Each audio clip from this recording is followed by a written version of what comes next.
tricky, right? Did you ever get any blowback or any problems from being so open talking about psychedelics? I mean, there's not a lot of people like that out there, except obviously Joe Rogan, who's always been so open. But it's almost like you feel like Joe is Joe. He's almost like a god in that way, as in he can probably get away with pretty much anything. Yeah. So it's probably not the best example because Joe can get away with it because he's Joe. But was there ever any blowback or anything? No, I've had nothing but positivity coming from it. I've had so many people contact me, and when I meet fans, it's either one or two things. It's either, oh my God, the armbar in the GSP fight, or tell me about ayahuasca. You know, they're the two subjects that I get asked constantly. Oh, and the other one is, when are you fighting again? But, you know, that's just the standard every day now. But I get a lot of people asking me about it, and people that I would never expect to.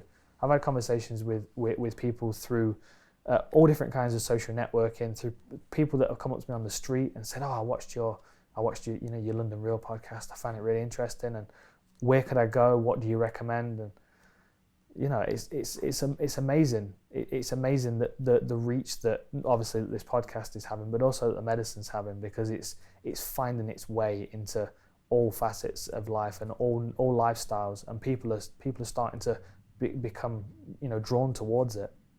Yeah, I found the same experience. Like when I went to do that ayahuasca before and after, this is like 3.5 years ago, and I just come from banking, and I was just like, I didn't want to go back, but I was like, there's no way the Bank of England's gonna approve me to go trade derivatives again if I'm openly on YouTube talking about breaking the law and taking a drug. Now, I probably was overthinking it and probably exaggerating it because they might not actually care. But I was like, you're not going back. But there was never any blowback. I got nothing but positivity. And so many of the guests that sit in this chair, which means they probably accomplished something great and pushed themselves to do something or had recognition, tell me about their psychedelic experiences or want to talk about it. And on the street, I get what does Dorian Yates like, psychedelics, and then maybe some other thing about, do you miss banking or how do you do this show? But like, that's what I get asked about. And so in a weird way, it's like these people are still in the closet a little bit. And so that's the only frustrating thing. And going back to what Graham Hancock talks about and having sovereignty over your own body, and why are we still making these things not accessible? You talked about your experiences with psilocybin and ayahuasca. Me too. It still boggles my mind that we can't book a trip. Do we go to the hills in Wales where we can have a medicine weekend, and that grandma doesn't have to go to the hospital or go on a vacation. You can go to the hills and having a ceremony and come back a different person. Like that still is almost the elephant in the room here. That people can't do that, and we can't talk about it. So many people talk off camera with me, and you'd be surprised, the people that have had those experiences. As a matter of fact, you would argue that those archetypal people that go to the scary places in their life are the ones that actually use the psychedelics in an intelligent way. Well, it's not shying away from the truth. It's like the amount of people that I've spoken to that, they've heard of ayahuasca, and I explain a little bit about them, and they're like, "Oh no, I don't think I want to do that. I don't want to open that can of worms." It's like, well, then you're gonna have to carry that can of worms with you for the rest of your life, and it's gonna affect pretty much every decision you make, probably. It's like sometimes it's worth opening that can of worms and taking each worm out one by one and figuring out what the situation is. And that's the opportunity that you get with ayahuasca or with psilocybin.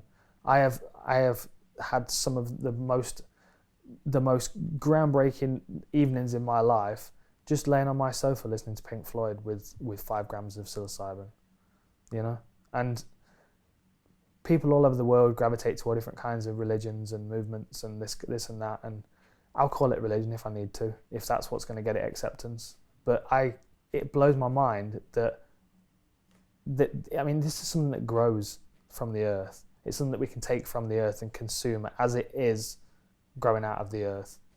And it will give us these absolutely amazing experiences that not only connect us with the earth, but with each other. And how is that a negative thing? I mean, there are going to be there are going to be drawbacks to it. People are going to do it in a stupid way every now and then. And that's what happens. That's why the magic mushroom thing, I don't like using that. Magic mushrooms are for parties. And this is not a party thing. It's a religious sacrament, in my opinion, and it should be treated as such. That's why I always refer to it as ceremony. It's like I'm not on mushrooms, I'm having a ceremony. Yeah, I always say psilocybin. It's just a better thing for me, because I don't like that word, because it frames it in some movie someone saw about, you know, the Woodstock or something, and they don't frame it right. Luckily, because I did ayahuasca first, I treat my psilocybins like ceremonies. I'm alone, and the door's off. It's Terrence McKenna style. You know, take the phone off the hook in the dark, on your own, heroic doses, infrequently. You go to learn. There's a line from one of my guests that says, "You can pay me now or pay me later." It's actually, of all people, it comes from Dan Pena, the $50 billion man. But it kind of reminds me on a psychedelic, like you said, like a lot of people don't want to go to these places, but you're gonna pay for that over your lifetime. You can confront it now, or you can realize that maybe when you're 60, that you've lived your life in fear of this piece of you the whole time. Yeah. And it's okay to be scared before you go into a psilocybin ceremony or ayahuasca. Matter of fact, if you're not, I really wonder about you, because I'm always tentative, because I know I'm going to have some interesting hard times, probably like you were on that sail journey, and probably even going to Peru. You know it's going to be a challenging time. Yeah, and it's not something to be looked forward to. I remember leaving the hotel and getting on the tube to head down to the docks, down to St. Catherine's docks to get on the boat, and I was not looking forward to it. I was like, oh, this is going to be work. This is going to be work, start to finish. I felt the same about Peru. I feel the same about going next year. And when I wake up on a morning and decide that I'm ready for a ceremony, and it's usually, you know, I usually kind of decide a week out and set a day and make sure my weekend's planned around it.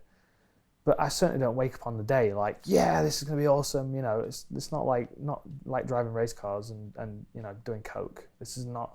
It's an entire different ball game. I wake up and I'm nervous.